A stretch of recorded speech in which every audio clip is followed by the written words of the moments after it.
Assalomu alaykum kuzatuvchilarim. Hozir men bitta klientimiz kelgan. Sizlarga real video yapmiz. Yuzlarini ko'rsata olmayman. Hozir abiz bo'lishni qo'yib qo'ydim. Og'riq qoldiruvchi ko'zlariga qovoqlarini hozir lazer yordamida olib beramiz, yana ko'tarib beramiz. 1 yil oldin kelishgan.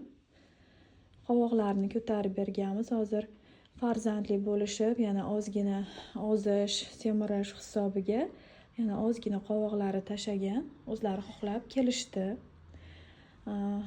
Qovoqlar izo bo'lgandan keyin izi qanchada ketdi? Izi 2,5-3 oyda ketdi. Rosa o'sha 3 oygacha qop-qora bo'lib turdimi yo sekin hali ocharaverdimi? Ocharib, asta shunaqa bo'lib yo'q bo'lib ketdi. Rost mana 3 oyda yo'q bo'lib ketdi. Mana qizlar ko'ryapsizlar, real olishga harakat qilyapman. Bizda yolg'on yo'q. Nimagaki oddiy bir joyingiz shilib yoki bir kuyish bo'lgandan keyin sekin-sekin teri o'zini tiklash uchun vaqt kerak bo'ladi. Hatto o'zim ham hozir tonalkalar bilan yopib yuribman. Iloji yo'q, yosharishdi.